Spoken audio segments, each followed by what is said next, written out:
Seems like I just left you, Rany. Back at it here with the Kaufman Corner podcast with us as always, the good doctor, Dr. Rany Jazayerli, one of the founders, one of the co-founders of Baseball Prospectus, one of the co-authors of Rob and Rany on the Royals, author of Rany on the Royals, Grantland, The Athletic, all kinds of fancy places that he has been published. My name is Soren Petro from Sports Radio 810 WHB, and catch my work at 810WHB.com, afternoon Central Time, 2 to 6 p.m.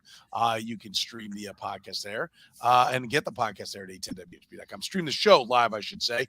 We're in the midst of the Major League Baseball draft. We had an emergency podcast on Wednesday with the announcement of the Thursday with the announcement of the Royals not making 10 players not making the trip, because we wanted to focus on the draft here tonight. We knew there'd be a lot of conversation on that, so here we go with the draft. We have who the Royals are going to take, or did take, I guess I should say, with the number 9 pick. By the way, if you're catching us via the podcast, remember, we stream live, 10 o'clock Central Time on Sundays is our normal time, pretty much rule of thumb. If you join us on the stream, as Catman and Terry already have, you can comment in the chat room.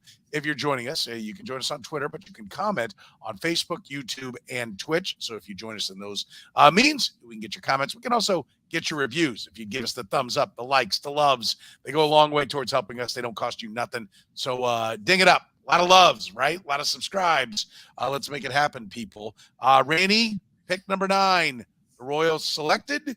I'm not stunned. This was a name that had been associated with them. This is a player that was my kind of go-to Holy Bible. I don't know about you, is Keith Law.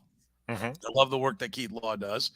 Gavin Cross, number 10 on his list. So this is a slot appropriate selection. This is not, Frank Mazzucato last year signability move. They took a guy who's supposed to go this high. What was your reaction to the pick? So if and by the way, I'm sorry, did we want to cover that?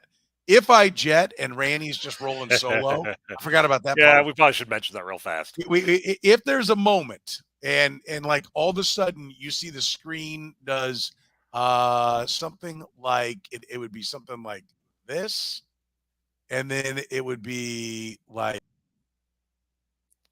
okay, if that happens, it means that my continued efforts to stay alive for my kids is happening, as I got a colonoscopy in the morning. So I'm drinking my my Gatorade and plot twist, everyone, and everything.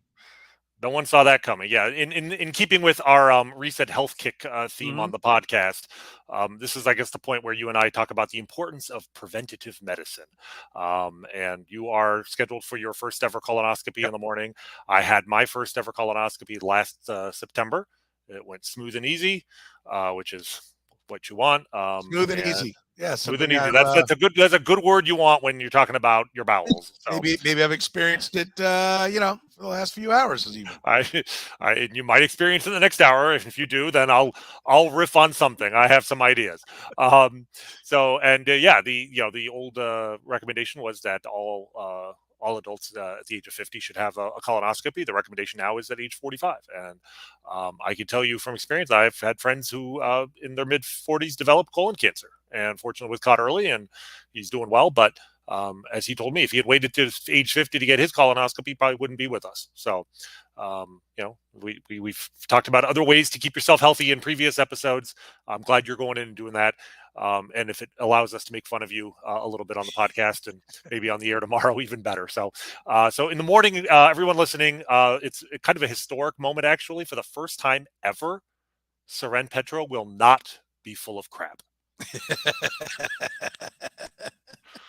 So. I should have seen that coming. I actually didn't. Did not. This whole colonoscopy was just set up to tee me up for that. So, that's right. If you see us being distracted, especially if you're listening on the podcast the following day, the Royals are 2 picks away from making their second pick. So we will try and get you live reactions when that comes in, assuming you and I. As long as we're talking Kansas City, Rick Sutcliffe at the podium making the pick for the Cubs, Kansas City guy, lives here in KC. Does Rick Sutcliffe? That is correct. Some love for Sut, as he is making the pick for the Cubs right now. But yes, we're a couple picks away from the Royals. So I interrupted Gavin you. Cross, yes. My drummer. After all, thoughts on pick number 9.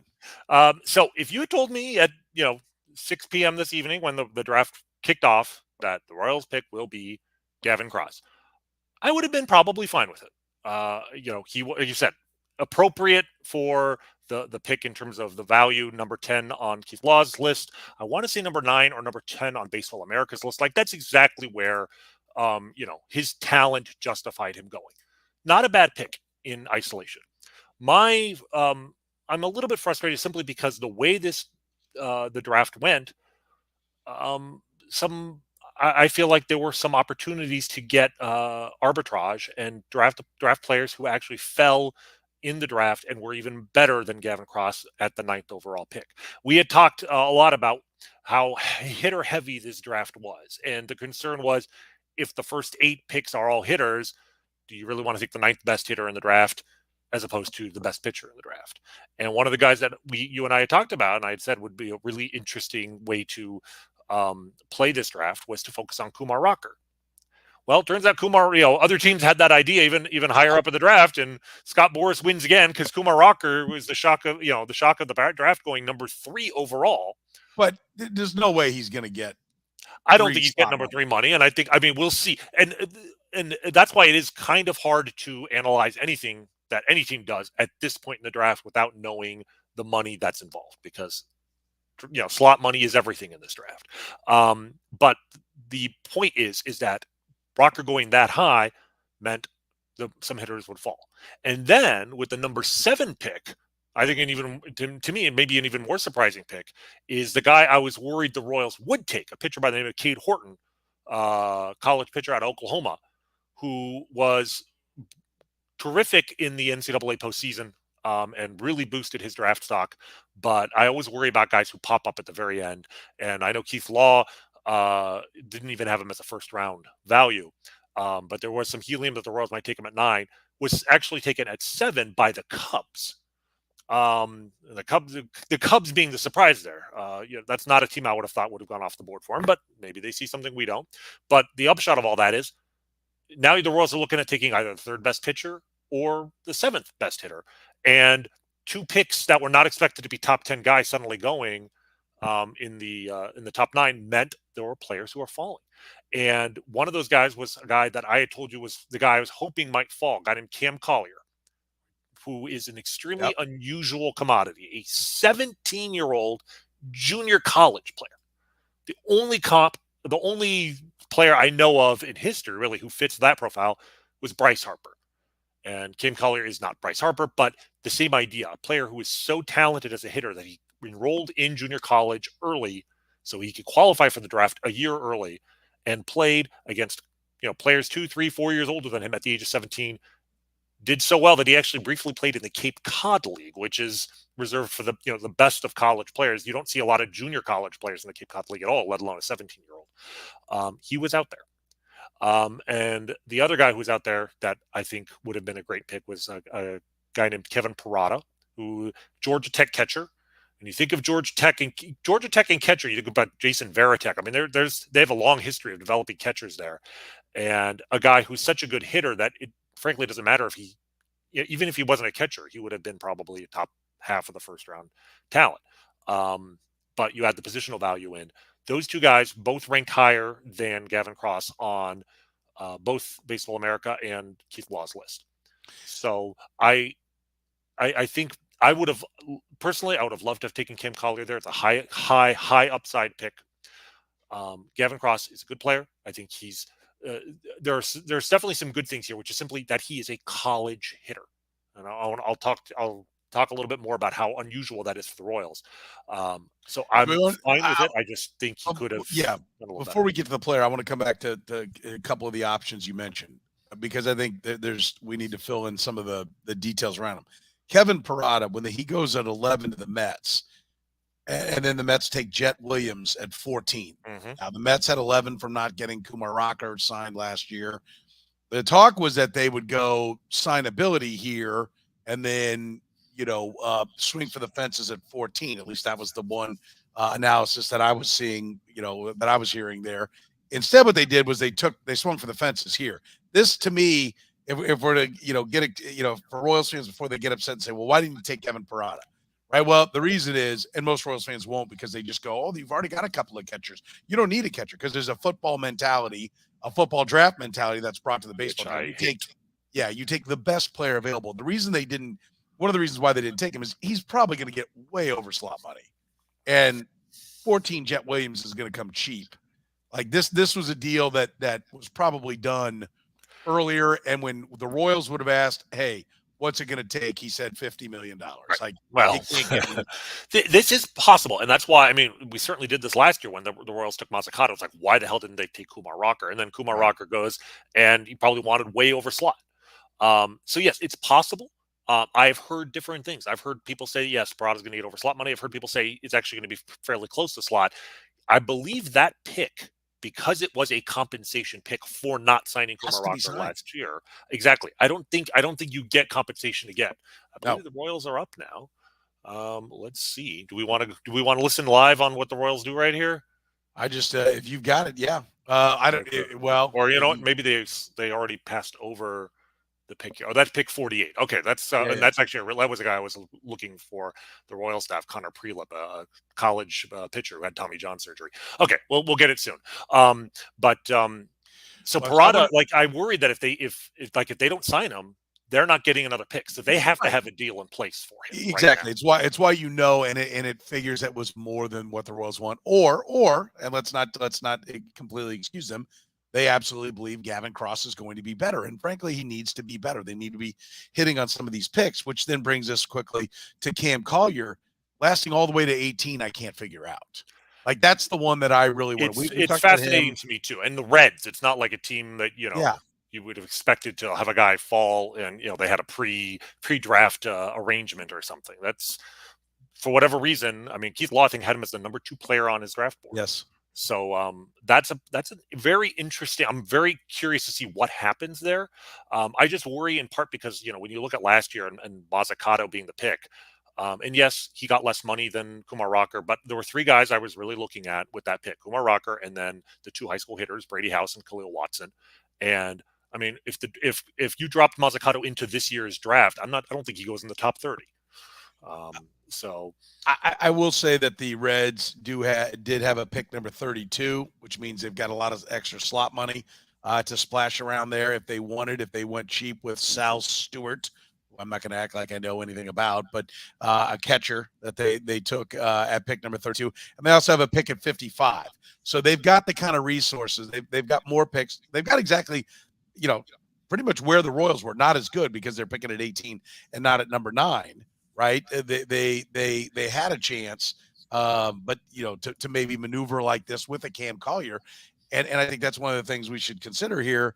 Did they make a mistake? And I'll let you look. I know the pick has been made. I'll let you look. Mm-hmm. I'll put some details up there. But I think the one thing that we're going to talk about on that first one is, okay, if they don't make that trade with the Braves and move 35 at 9, they've got more money than obviously the Reds have at 18. They've also got 32. That's more money than the Reds had at 35. 2.2 million that was with it. If Cam Collier was their target, if the Reds are able to sign Cam Collier, which presumably that's what they're going to do, the Royals had more resources to do it. Right? It may have cost more, but they could have drafted him and then used the resources to get it done. So I think that's one thing. Cam Collier was the guy to me that was like the number 1 choice for the Kansas City Royals to get. Number 2, as you mentioned, on Keith Law's board, 17 years old.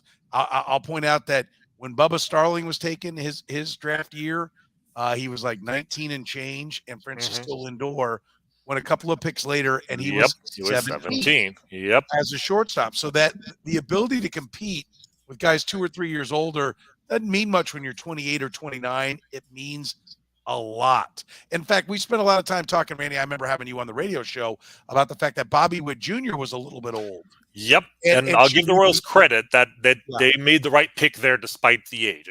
Age is definitely a factor, a big factor, but it's not the only factor. It's not the only factor. So just FYI, but that's a reason why both of us had zeroed in on Cam Collier. He doesn't go. The Royals go a different route. We'll get back to Cross here in a second. But pick number 49, the Royals have taken Cayden Wallace from Arkansas, a third baseman from Arkansas. Reaction? Well, this will kind of tie into the thing I want to talk about with Gavin Cross, which is a positive. And briefly, let's describe what Gavin Cross is. Right, he's an outfielder. Played, I think, center actually at Virginia Tech, but probably profiles more as a right fielder, but a good defensive outfielder. I heard and can hit. one talking head that said he might be able to stay at center early in his career. Everybody else, including Keith Law, is like right field. And we will need to talk about what the Royals did with their number 35 pick, which is traded for Drew Waters, who I think they see as the center fielder. And so in the span of a week, essentially, if you look at Drew Waters as that pick, they've acquired 2 outfielders for their future. For the future Royals. And he had elite exit velocity. I've heard, when he can put an absolute charge on the ball. This is not Justin Crawford, the slash and punch and Judy type with a lot of speed. He's got good speed, very athletic, but can absolutely hit a ball, a long way. Hit 328, 411, 660. Those are his splits this year at Virginia Tech. And profiles as a middle of the lineup corner outfielder with like 30 home run power. And there was a line that I read somewhere in a scouting report that basically was, if you could adjust his swing path to add more power, he could be a star. And I'm reading that and just thinking about Drew Saylor in the minor leagues. And for the first time in a long time, I read a line like that and I'm like, the Royals might actually be the organization that can do that, because when we saw it with the baby Royals this weekend with Michael Massey and Nick Pratto and Nathan Eaton in the major leagues, swinging for power. So there's a lot to like with the guy. I'm a little bit concerned. His plate discipline isn't bad. It's not great. He had 30 walks this year in 57 games. By comparison, another guy that the Royals could have taken and went 2 picks later to the Tigers, Jace Young, another collegiate hitter, a really good hitter.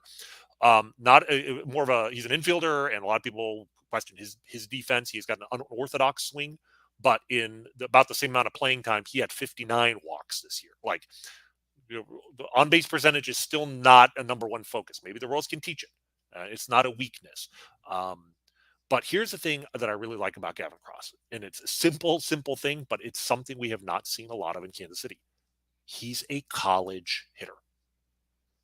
And it's kind of astounding when you look at the Royals draft picks over the last 30 years, how rare it is for them to take a college hitter. Because when you divide up the 4 types, all draft picks into like 4 quadrants: college hitters, college pitchers, high school hitters, high school pitchers. College hitters historically have always been the safest, have always given you the best return on investment. They're easier to scout. They're closer to the major leagues, and they're less likely to break down. So they're closer to the majors than high school hitters, so they're easier to scout that way. And pitchers, by their nature, they get hurt. They don't turn out the way you think. College hitters are, if you're going to put your money down on a number, always put your number. Always pick college hitters as your number. The Royals never take college hitters. In the last 30 years, the Royals have had 45 first-round picks. 44 picks in the top 40 of the draft. Do you know how many of those were college hitters? God, I'm trying to think of one off the top of my head. And how many years back? Going back from 1993 through 2021. Okay, Christian Colon. That's one. College hitters. You would think that it would come easy to you. That's my point. It's incredible how rare they are. They don't do it often. I'm drawing a blank. There's probably 1 or 2 more. I'd guess 3 would be my guess. So it's actually a total of 5, but only I would say only one of them didn't have an extenuating circumstance, was actually drafted as a hitter primarily, not just for defense. So the most recent one was actually just 2 years ago, and it was kind of cheating because he's a supplemental first rounder, Nick Lofton. Okay. Who was he was not the first pick, but he was a 32nd pick. He was a supplemental. He was taken for his defensive versatility. He's got a lot of tools besides his bat. And you know what?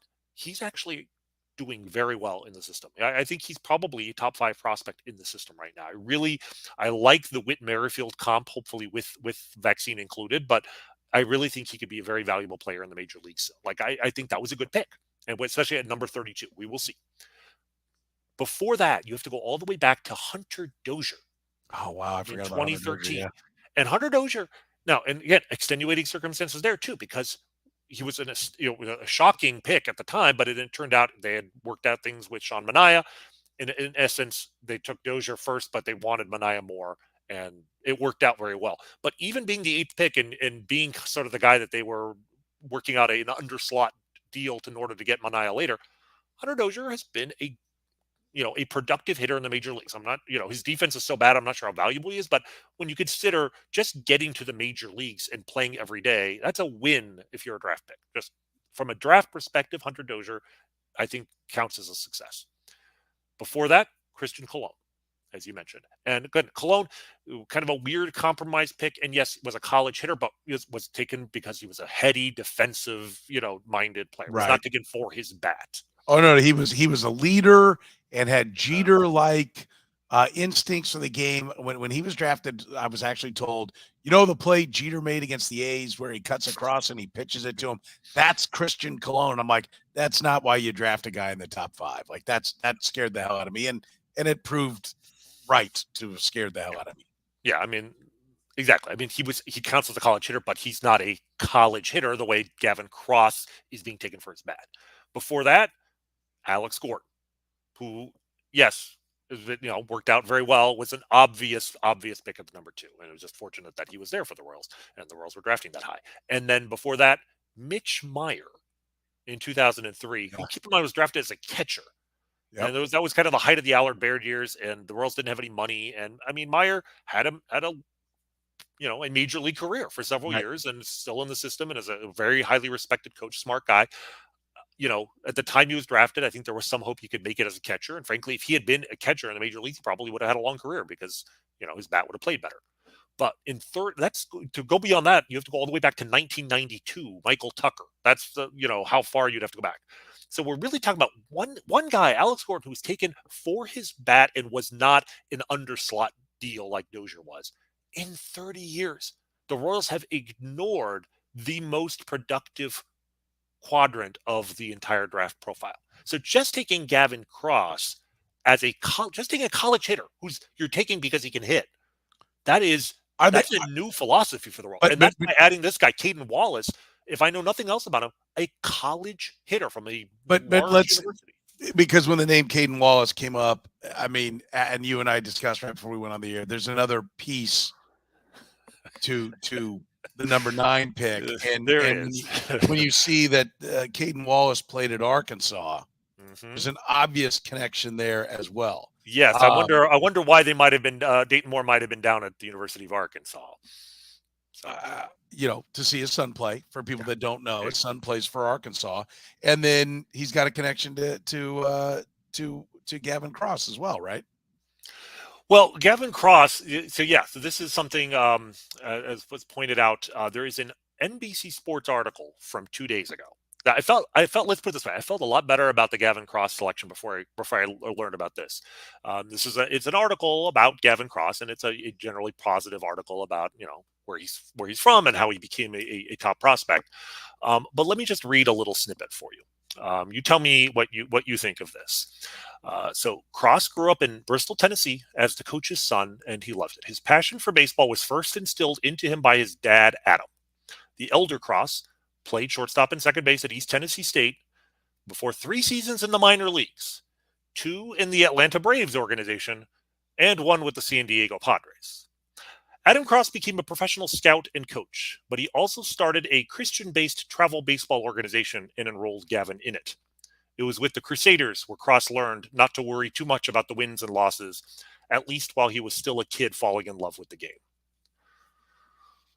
I mean, it's everything that we see time and time again. There's a relationship to the family with Dayton Moore. There's a Braves connection, and there's a religious connection. And that it's not stunning. It's not. I mean, and again, I'm going to put it up because it's not going to be on the podcast. But this was the reaction from one Catman. To me reading that, yes. I mean, and it bothers him because before we learn that, again, based on his talent, independent evaluators like this guy is true. He's worthy of the pick. But why does it always seem like the Royals have to have some sort of connection above and beyond the talent of the player, and a personal connection? and a specific way of living your life, which is admirable, but really should not impact the way you play on the field. So between that and then taking Robert Moore's teammate at Arkansas, again, both of these players, I mean, with the 49th pick, Cayden Wallace was, I think, ranked 47th on Baseball America's top draft list. I think Keith Law had him number 70, I found him. So absolutely within the realm of where he probably deserved to go. Right.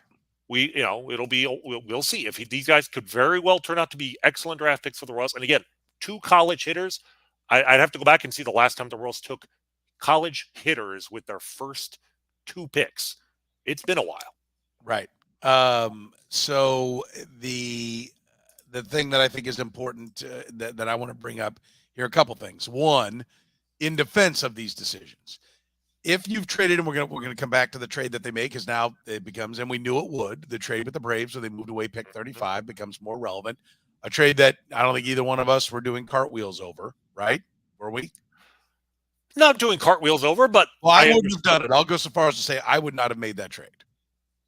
I like the upside of the draft as opposed. Everybody that came over in that deal has a firm ceiling. I'm glad they made the trade, but not necessarily because I think it's a good trade. I think it's. I'll explain, but let's just say I'm neutral on the trade. I think it can work. I'm not averse to it. I think that Waters and Hoffman combined, I don't think either one of those guys goes in the top 35 of the draft this year if they were draft eligible, but they probably are second round, late second round picks, and you get 2 of them. The third guy I don't count. I can see the argument, but to me, the Drew Waters thing, I think we're going to learn so much about whether the organization really has uncovered a way to teach hitting. Like, I think Drew Waters is going to be a fascinating test case. So speaking just as an analyst, speaking as somebody who talks about the Royals every week with you, I'm going to be very interested to see, because if Drew Waters does turn things around next year, with a full offseason working with the Royals' new hitting approach, I think we're going to learn. We're going to be able to have even more confidence that the organization has really moved to the forefront of hitting development. And if he doesn't, well, then we'll know maybe that they do have their limits. Joshua says Waters is hitting every game for Omaha. Get on board, Petro. Get on board, Soren. What's wrong with you? Everybody wearing a uniform that is in the organization of the Kansas City Royals, I'm on board and I will root for. I will root for every player. I learned a long time ago, and I put it out there so people will call me on it, to not just root for your prediction. I would not have done this deal. I hope I'm going, wow, what a disaster, right? Like, how stupid was I to make that statement? What a tremendous trade. I bring it up, one, because I think you have to put that trade into the mix of this draft. Really, those 3 players are part of this draft class, right? And so we're going to have to always – this is new to baseball. We're used to doing it in football, where it's like, well, remember they traded it. But don't forget, those second-round picks went for Alex Smith, so Alex Smith is part of that. This is the first draft pick trade in the history of the Kansas City Royals organization. So we're in uncharted territory. I think it's interesting. Yes, and to get back to his point, yes, he's hitting every game. He's hitting 308, 8 for 26. He also has 1 walk and 10 strikeouts. So let's hold off on the party parade right now. I don't think we're going to know until a full off season of him working with the Royals, with Drew Saylor and some of these other guys, to see if he can turn it around. What I like about the guy is simply, I do think as an industry, even major league teams, when evaluating prospects, evaluating players in the draft, even, we still suffer from recency bias. We still overvalue what a player has done in the last season, year or half season, whatever it is, and not enough emphasis on what they did a year or 2 ago. And we have statistical models which show that what happened 2 years ago has a lot more impact than you might think. And what's going on in this season, you got guys hitting great for 3 months. It may just be kind of a fluke. It may just be his high watermark. And Drew Waters was a top 100 prospect like 3 years in a row, according to Baseball America and MLB.com. Now, he was never a top 100 prospect by Keith Law, who dinged him because his lack of approach at the plate was a problem. And that's why, to me, it's like, I'm very interested to see, because if the Royals can take a guy with poor plate discipline, poor swing decisions, and turn him into, get him back on board as a top prospect, that is something the organization has never done in my lifetime, basically. And I'm curious to see if they can do that. And I think it's the risk worth taking. And I think the pitcher they got, I mean, frankly, he's had a better season in the minor leagues than any pitcher in the Royals organization, even if he was a 12th round pick just a year ago. So I think it's a worthwhile gamble, but it may or may not work. Yeah, and I'm fine with that. I don't think it's it's lunacy or a moronic move. I like the idea of having the money and taking Cam Collier. Right? That's what I like. If that kept them from taking Cam Collier, I would agree. The fact that he went 18th, we're gonna have to wait and see what these guys got for money. I don't think Cam Collier did. I don't know if he's going to get. I think he's going to get less money than the Royals are going to give to Gavin Cross, which is itself an indictment if the Royals spent more money on a guy who I think was a lower prospect. Yes, and that's going to be frustrating as hell. And if you could have done this trade and still got him, that's going to be really interesting. So we will watch. Again, the Reds have pick 35 and then pick 52 or something. So they have some money that they can put together if that's what it ends up being. Right. But I want to come back. So once you make the move, like Drew Waters is its own thing, and Drew Waters and the rest of the trade are going to always be a part of this draft class. But once you do it, once you decide that's where we want to go, okay, we set that aside. That's now money spent. All right. It's you can't recoup it. Now you're sitting here. If you got to, they do signability is a bigger deal for them, right? Because they don't have that pick to splash around the money. They don't have 35 anymore to splash around the money. So to really make this draft all it can be, this is a time where you'd say, okay, I understand you took this guy, you have a relationship with the dad, you can get him signed. You took the kid, your son played with him, you can get him signed. That makes sense, but it only makes sense if you got it right on the trade, right? Like Waters has to come around, and then if these guys, if you end up with a couple of Hunter Dozier and was it Brett Eibner or somebody said who went after Christian Colon was the last time, who I think was also an Arkansas yes, guy. He was. Yep. If that's what you end up with, then Waters better be able to go, right? Like what you have is Hunter Dozier because you have signability, and that's what Cross ends up being. Okay, then Waters has got to be the jewel of this draft. I think that's important. And then, we're gonna have to watch what kind of people they are. We're gonna have to hear what is the story on some of the guys that were available that they didn't take. And but let's also point out that you could take Collier, not sign him, and have the 10th pick next year. And everybody's talking about how bad this draft is. So that wouldn't have been the worst strategy in the world. It'd be a tough sell to the Royals fan base that we're going to wait another year. And it's a pick that you might not get to make, frankly, when we get to this offseason. But it may have been. Could that have been the best decision for this? I mean, the decision is I think you have to take the best player available, even if you're not sure you're going to sign him. Like, I don't think you take a guy knowing you're just going to throw that pick back and take it again next year. But you have to be willing to play chicken a little bit. And the key to playing chicken is knowing what your leverage is. And teams have quite a bit of leverage in the draft because their leverage is, I'll get the same pick +1 next year. And sometimes that works out really well. I mean, that's with Kumar Rocker. That's not why they didn't sign him, but like this, what seemed like a disaster for the Mets last year. They didn't sign Kumar Rocker. No, they got Kevin Parada this year. Okay, Rocker went higher, but it's not because he's necessarily a better prospect. It's because they're the slot values, and I'm sure the Rangers are going to save some money, and they reunited him with his Vanderbilt teammate Jack Leiter.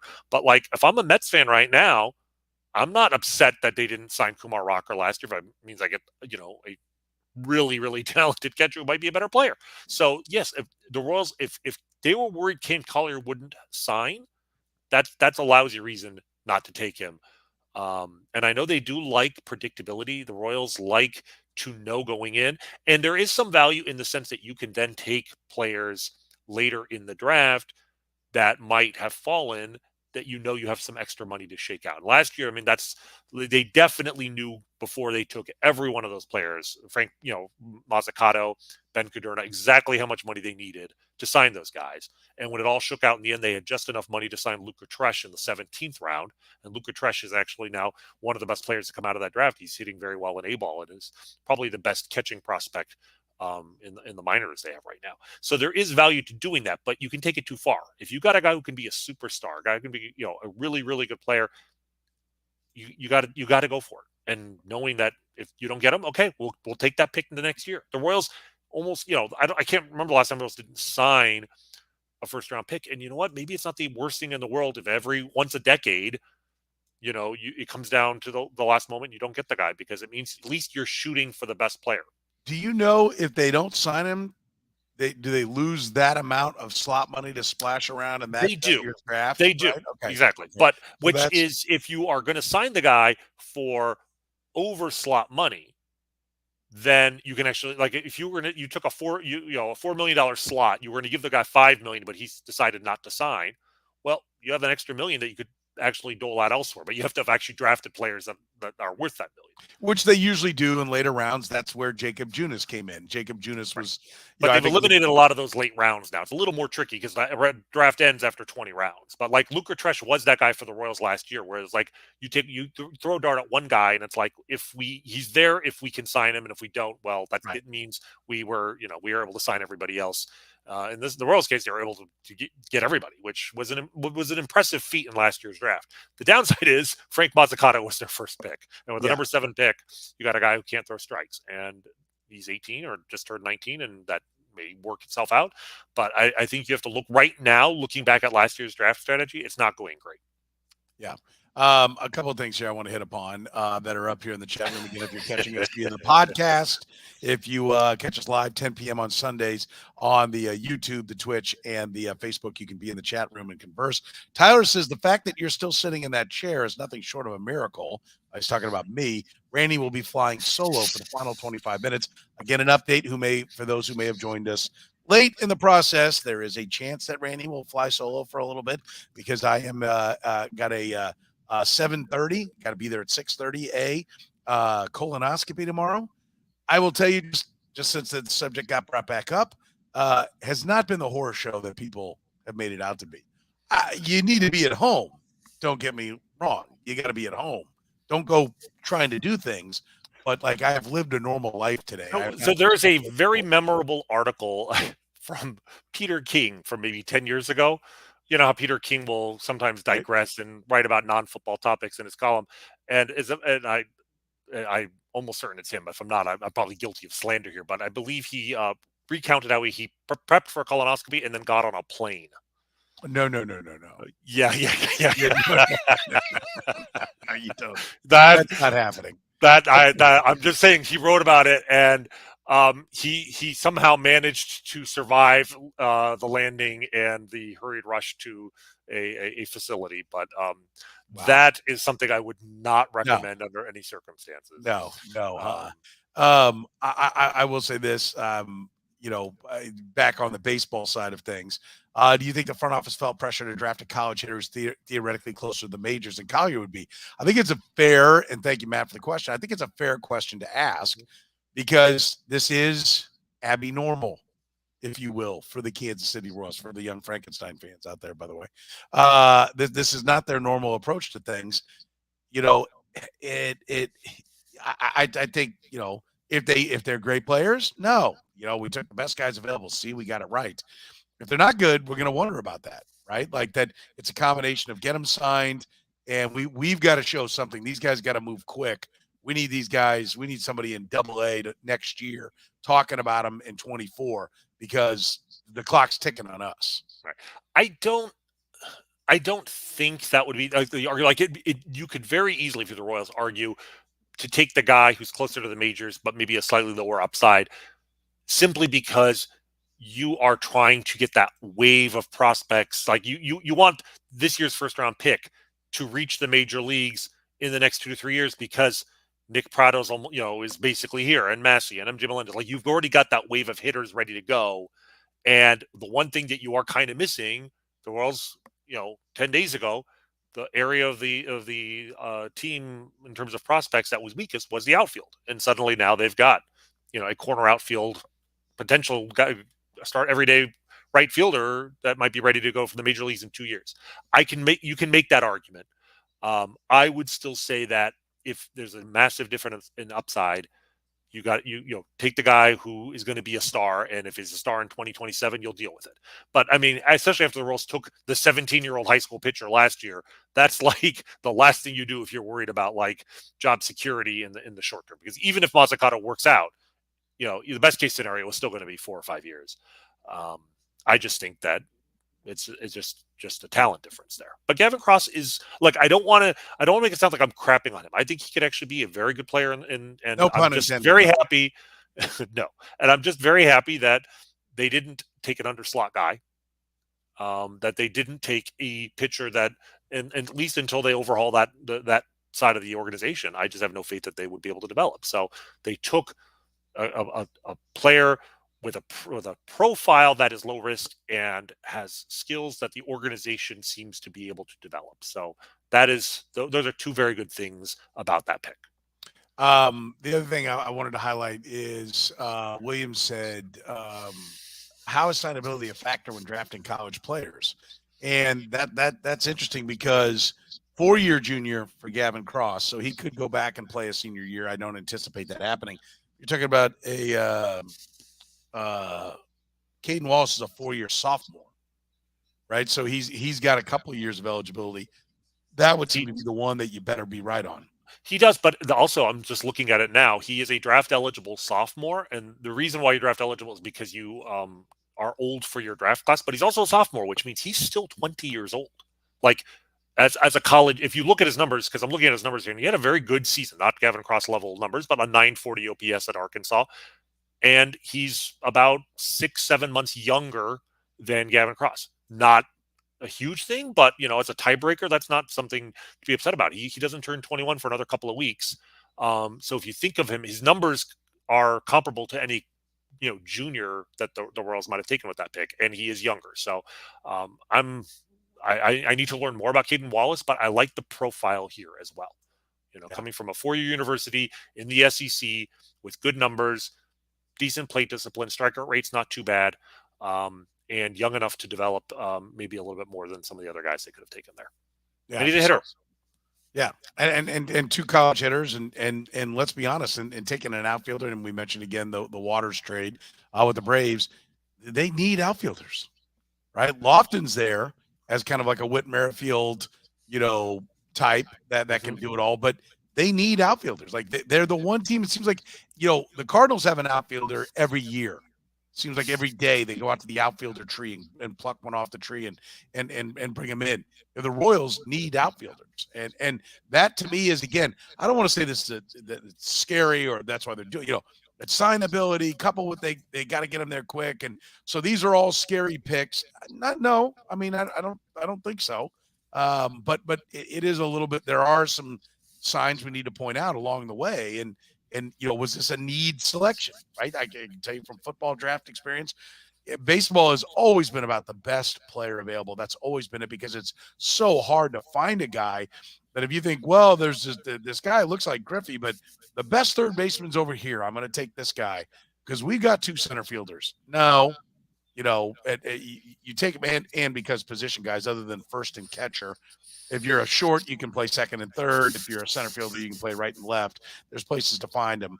But, it is of note that they have struggled to develop outfielders the way most teams do. Yeah.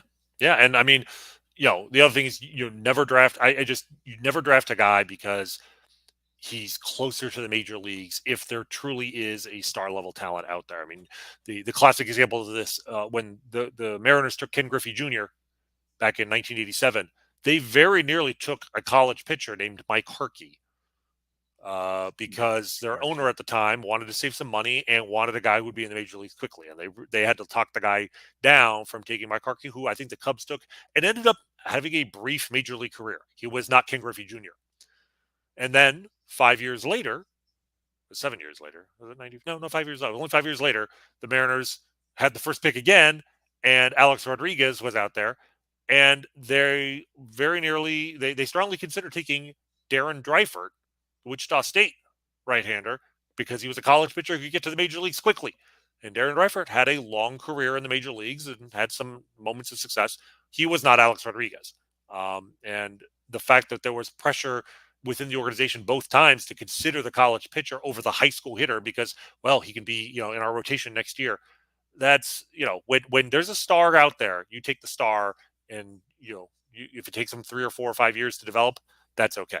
I'm not saying necessarily that's the case here. Kim Collier is not at the level of a Griffey or an A-Rod, or even Jackson Holliday was the first pick in the draft this year, right?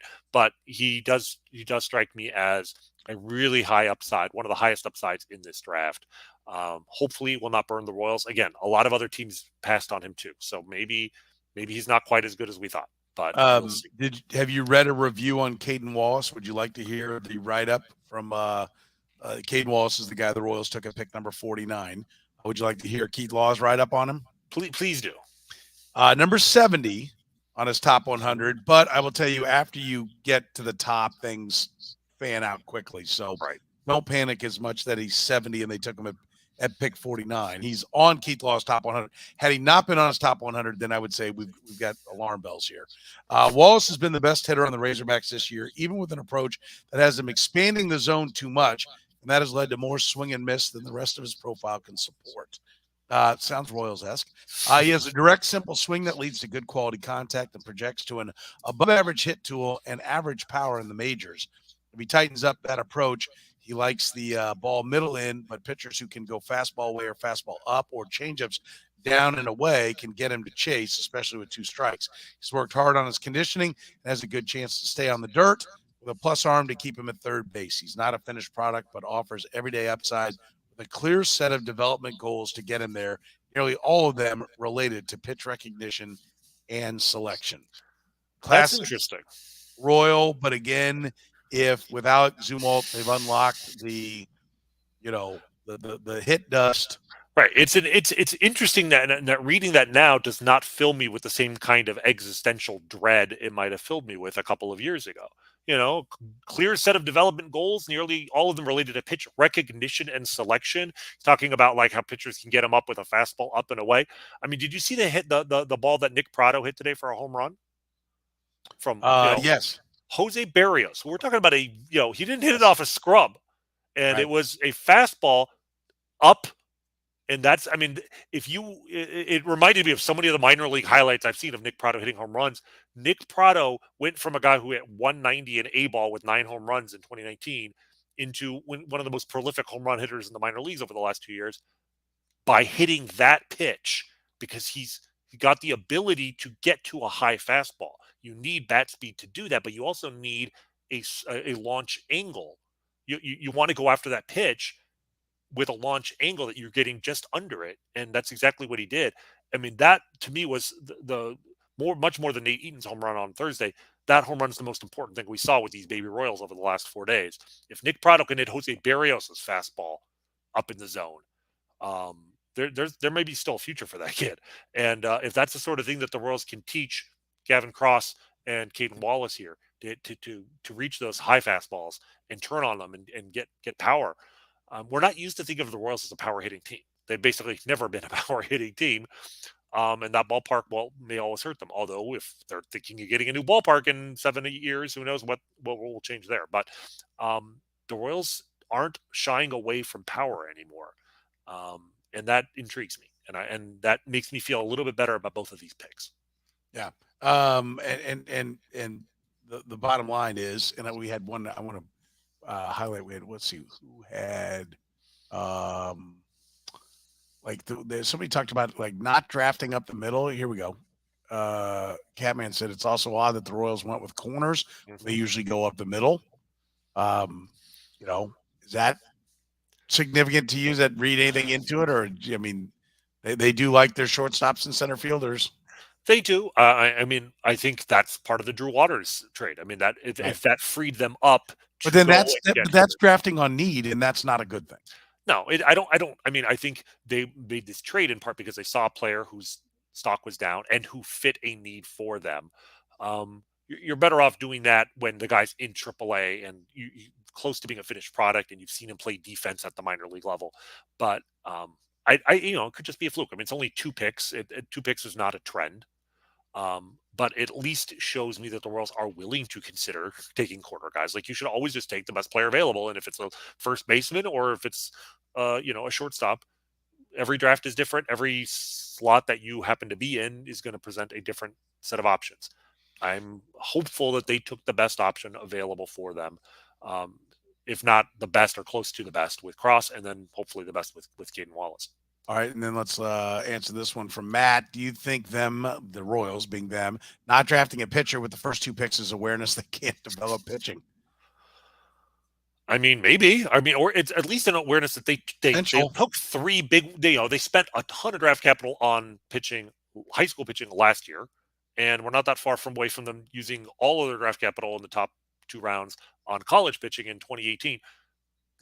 They've spent a ton of draft capital on pitching, and they don't have much to show for it. Right. Whereas they've spent a lot less on hitting and actually have quite a bit to show for it. And, we talk about the corner outfielders. We mentioned him before. Tyler Gentry is continuing to crush. I don't know if he had, I think he hit another home run today in Double-A, and suddenly the Royals are looking at they could pair Gavin Cross with Tyler Gentry on the corners in corner outfield spots in a year or two. They can develop hitters and play to your strength. At the very least, acknowledge that if you don't do something well, there are other ways to get pitchers other than drafting them. And one of the ways to do that is to develop hitters and trade them for pitchers. And I would like to see the Royals do that some more. I will point out that,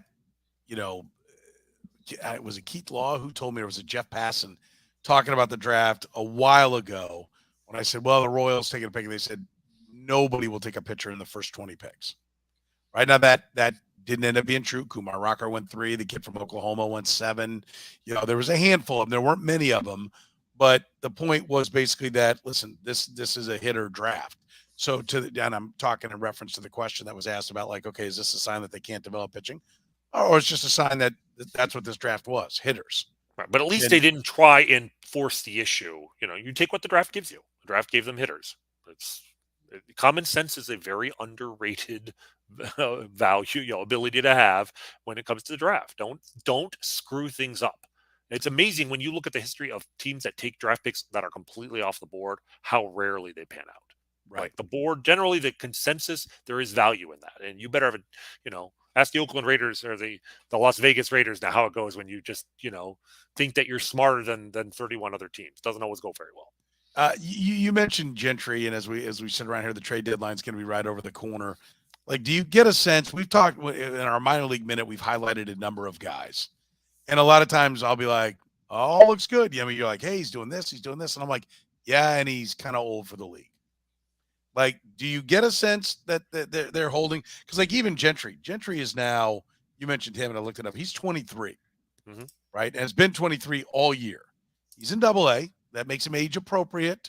Not young, but appropriate. He's not old. It's not time to move on. But do you get a sense that there's a little bit maybe of them holding guys back, inflating numbers? Now, you do that if you're going to trade prospects, and they would seemingly be looking to get prospects, right? But could there be a surprising, they had interest in Frankie Montas. Thank God they didn't trade minor league prospects for that this season. Right. Well, I mean, I think of it somewhat because watching Barrios pitch, like when Barrios was available, here's my frustration with how things are going on the rebuild. Right. I talked with some people with the Chiefs when Trent Williams was with the football team, the left tackle. Right now, everybody acknowledges the best left tackle in football. And it's of note because Orlando Brown wants to get paid like Trent Williams. And I said, hey, would you guys trade for Trent Williams? Like, no, we're good with our tackles. Well, they had Eric Fisher and Mitchell Schwartz. And they're like, you even like kind of like the young guys. He went for not that much. We talked about it on my Red Golden Bull podcast. And you go back and you look at it, you're like, wow, that wasn't much. And then, he ended up signing on with the team that had him. He liked it. He stayed. He played. Kind of the way the Cardinals always do guys. They trade for him. Oh, are they going to be able to sign him? Yeah, they get there. They fall in love with being in the Cardinals organization, and they sign him and keep him. Well, like Barrios, I remember when he went, I'm like, well, why not grab, if those pitchers are available, I know you're in a rebuild, but like the Royals say that they don't want to just have a window, that they're building it. They want to build it for the long haul. Then this idea that you never bring in any big league guys or anybody in their late 20s or early 30s ever to your ball club unless they're just like filling a hole. They're setting themselves up for just another window. There's going to be 5 years where they have everybody, and then everybody's going to be hitting free agency at the same time, and they're not going to be able to sign them. Why not supplement Well, with some guys that you can count on if you think you're going to be there by 24?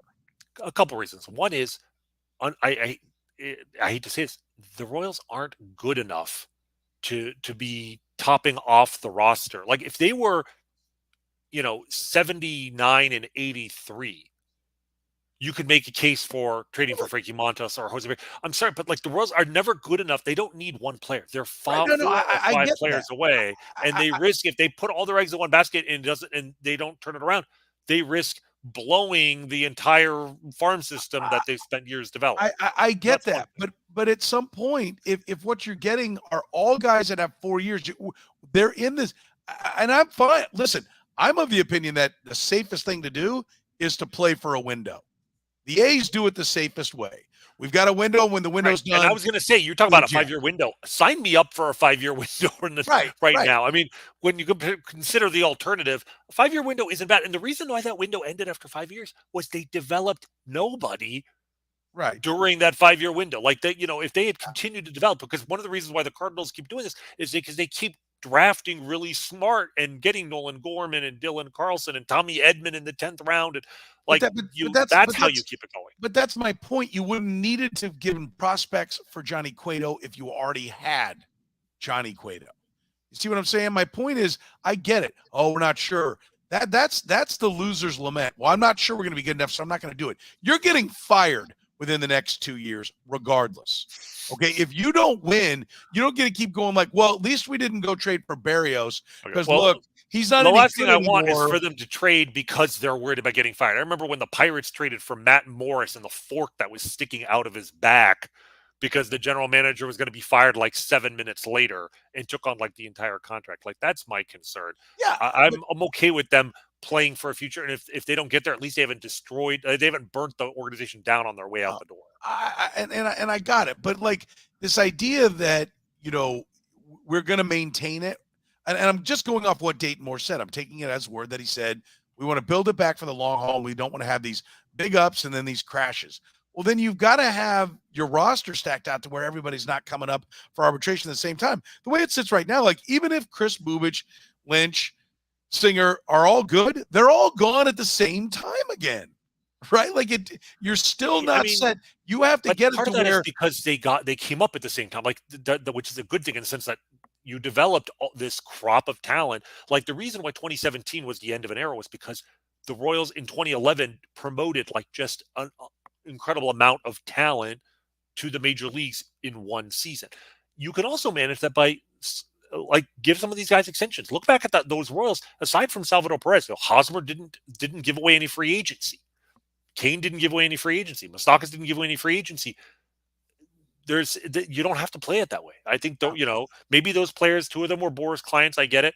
Maybe it was just a unique situation where you weren't ever going to buy them out of even a year of free agency. But that's something the Royals can plan now with some of these guys. Is hey, maybe you can get Brady Singer.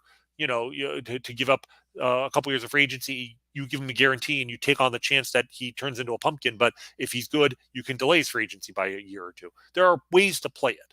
I just think that ultimately the problem isn't the timing of these guys hitting free agency. It's just how much talent are you developing while that clock is ticking. Agreed, but that's not something you get to assess, and you have to assume success in developing talent.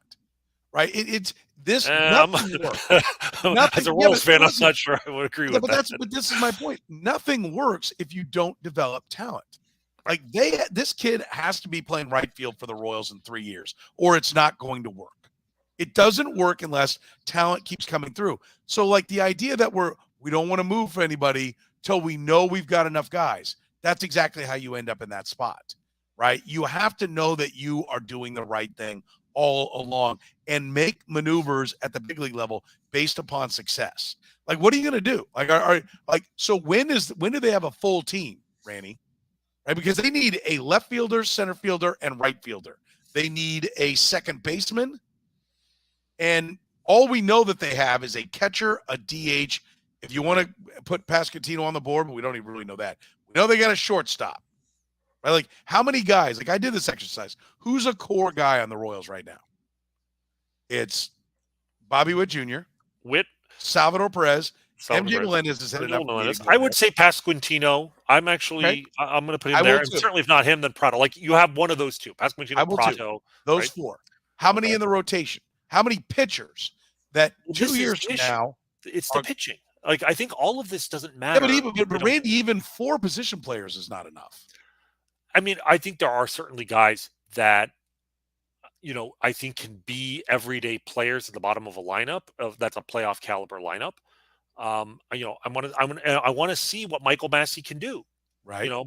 He might be one of the solutions. I think Nick Lofton fits in somewhere as an everyday position player on this team by this time next year. Like, if we're not, look, I don't expect them to contend in 2023. I'd like to see them make a lot of progress. I'd like to see them completely overhaul the way they develop pitching. But I think it is very reasonable as a Royals fan right now today to say that in 2024, the Kansas City Royals should contend for a playoff spot, especially with 12 playoff teams. There is no reason why we should not demand that. But by 2024, I think Michael Massey can be an everyday second baseman. I think Nick Lofton can play somewhere, whether it's center field, second base, hell, third base. I don't know. I think he can play. I think Pasquantino, you give 2 more years to these guys. Salvi may be on his way down. I actually think catcher may be more of an issue than we realize, because I'm not convinced that MJ Melendez can catch at the major league level. And if anything, maybe that's suddenly now the Royals may be having too many options for the corner. That's why I say you've got a shortstop, a first baseman, a DH, and a catcher. Figure out whether MJ Melendez is catching or DHing. The same thing for Salvi, but that's what you have. And I appreciate that you think Lofton is going to be something, but he's got a 799 OPS in AA, and he too is 23 and will be 24 right after the season's over. I 2 things about the age, because we've talked about this a lot. One is I do think all these guys who were drafted in 2020 and before, that pandemic year is throwing everything off kilter, because they had 1 year with no development, and also the Major League Baseball following the pandemic used that lost minor league season to completely restructure what the minor leagues look like. Like, the identity of leagues that have been around for 100 years been destroyed. You don't have, for a year there, the California League was like the Southwest League.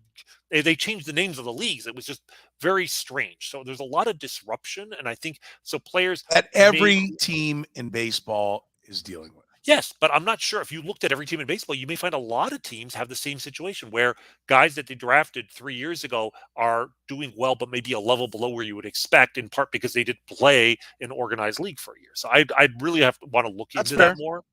That's part of it. And the other thing, though, is just simply, more than in any time in my lifetime and maybe ever, age is always an important factor. But we're seeing guys who are learning, who are radically overhauling the way they hit and making dramatic improvements at an age where you didn't typically see it before.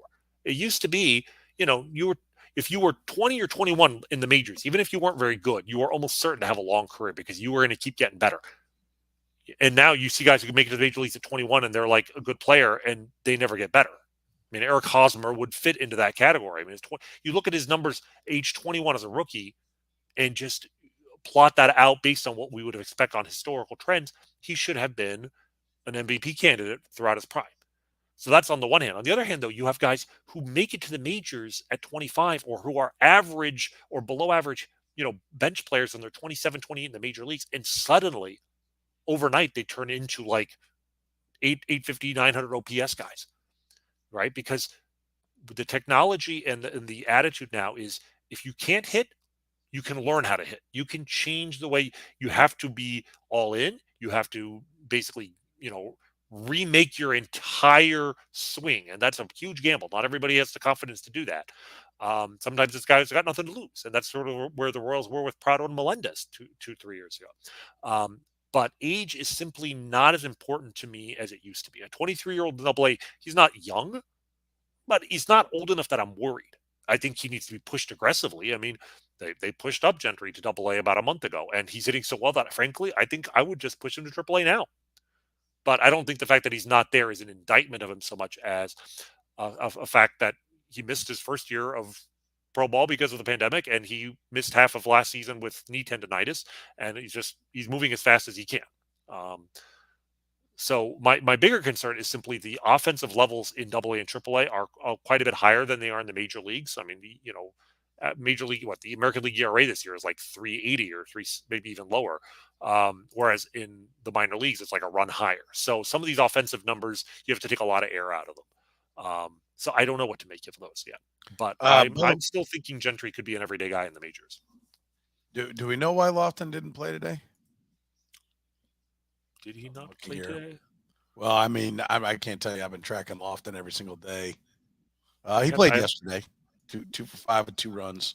So he played yesterday. I know he had a 4-hit game the other day. I haven't actually looked at today's. Yeah, I was just looking at it. Because somebody said, well, he played center. He's playing center down there. He is playing center field down there. And if they think he played today. He played today 0 for 3 with 3 walks and no strikeouts. So that's nice. Today he did? Yep. I see it right here. And then Gentry 2 for 3 with a home run and 3 walks and no strikeouts. The Naturals won 16-7 today, and which sounds great, but this is sort of the problem with them right now is that the runs scored in Northwest Arkansas games this year is just off the charts, and I don't know if it's because they just have great hitting but terrible pitching, or if the ballpark effects have something to do with it. But they both had 3 walks and no strikeouts. That alone is something to think of positively. All right, what do you want to wrap up with? You got any final nugget you want to throw out there? Anything from the Jays series? The Royals once again didn't have a winning record for calendar week. They went 4-4. They almost got there. They were 4-1, but lost 3 in a row. But I got to hear there. I think the last 6-7 weeks they went 4-4 this week. 3-4 the week before, 3-3 the week before that, 3-3 the week before that, 3-3 the week before that, 3-4 the week before that. They're 19-19 in their last 38 games after being 17-37. So playing 500 for 38 games, that's a good thing. The problem is if that's your high water mark, if you cannot play above 500 in the best stretch of your season, that's obviously not good. Yeah, I will point out, because I've been tracking this, the vast majority of their wins are against sub-500 teams. Yeah. I mean, to me, the big question really right now is with all the, the news about the 10 players being on the restricted list. And the upside was we got to see Nick Pratto hit a home run in the major leagues, and Michael Massey got 3 hits. And I mean, that was, there was definitely a positive if you're, a Royals fan. And now, it's time to pay the piper. All those guys were sent back to the minors, at least on a procedural level, because I think the unique aspect of the restricted list is that guys can get called up to replace guys on the restricted list without affecting the 40-man roster. My understanding, for instance, Michael Massey is not on the 40-man roster and played in the major leagues without being added to the 40-man roster, which is a very unusual, frankly, unheard of. And so they had to return him in a procedural way, but they could, of course, then purchase his contract later. But what happens between now and Thursday? Like, let me ask you, do you think of the 10 players, do you think all 10 will be back on the roster? Do you think some of those guys may be traded? Do you think before we even get them back on the field? I think there will be, I think you will see a number of the guys that are on out of those 10 that will not be back next year. I don't think it'll be immediate. I will not be shocked. I'd have to think back on who the 10 are. I mean, they're not cutting Michael Taylor. They're not cutting Witt. Not cutting those guys, but Benintendi, Taylor, Merrifield, even Dozier. How many of those guys are traded? I think they all got very easy to trade now. I think any kind of, listen, I've talked to some people, and they are legitimately frustrated. You could hear it. I had a number of people react when I had Dayton Moore on the next day to how frustrated he was. I can tell you conversations I had with people off the air. They're pissed. I mean, they were really frustrated. And so I think, I think there's a taking stock in the we love our guys too much thing. Like, okay, this we've done that and it didn't work, and so now we need to be aggressive based upon what needs to happen. Yes, I think somebody will go out of that mix in a trade if somebody wants him. Michael A. Taylor would be the guy, but who plays center field? I mean, I'd like to see him be super aggressive, and I think watching these guys, just the handful of games and at-bats you got out of these guys, out of the young guys against the Jays, should empower them to be aggressive and move players, because they didn't fall flat on their face. I mean, No, they very easily could have come away with a split. It didn't look any different with those guys out there than it did with the other 10. Yeah, I agree. And I mean, like I said, the Royals, there is a way to turn lemons into lemonade here. And there is a way for the Royals to turn this embarrassment into something that pushes the youth movement forward, adds talent to the organization and trades, and gives opportunities to guys who I think have earned it. And I think the fan base is actually unusually motivated to see. I mean, they're playing in Kansas City on I guess on Friday. And what's the reaction going to be if Whit Merrifield takes the field versus Michael Massey? I think, that's going to be something the Royals have to consider. Yeah. Has Whit played his last game? Catman asked, as a Royal. I don't think so, but I don't think he'll finish his career here. And that's not a bold statement, I know, but I don't think Whit Merrifield is a Kansas City Royal in 23. I'll say that. I don't think there's a huge market for him. He doesn't hit well enough anymore. His versatility is his biggest calling card. And so I think there'll be some interest, and he's fairly cost effective if you think you can get him going hitting. But yeah, I think and let's be clear. It's not that he wasn't unvaccinated. It's the comments that he had about, well, if they were in the playoffs, it was a contending team. And he doubled down with his comments the next day and reiterated. I don't even think he understands the frustration of the organization. Like it's not, everybody has their rights. Yes. But his comments said like, well, I'd go ahead and I might get it if I was playing for a contender. That's the part that really was like, I don't care about this organization, but find me one that's contending and then maybe I'll get it. That's the problem. And that he actually thought that was a conciliatory thing to say, that was moderating his stance as opposed to exposing the hypocrisy of it. Yeah. Amazing. It's unfortunate that he has no one to blame but himself. He's had chances to clarify himself and just keeps digging a hole. So yes. 1 hour and 11 minutes. I'm still sitting here, Rany. Never did you have to control. So. But we'll see where you are in 1 hour and 12 minutes. As soon as we click the button here, I'll be wishing you a good night. I'm not far away from dose number 2, so that's where things will really get going, I'm sure. So for Rany Jazayerli, I'm Soren Petro. Thank you for joining us here on the Kaufman Corner. Remember, hit that like, that love, that subscribe. Does great stuff for us and doesn't cost you nothing. I will be back at it next Sunday with the next edition of Kaufman Corner. Remember, we stream live Sundays at 10 p.m. You can catch us via the podcast or catch us on the stream on Twitch, YouTube, what am I forgetting? Facebook, and even on Twitter. So catch us there. Thanks for joining us tonight, and we hope to see you again next week on Kaufman.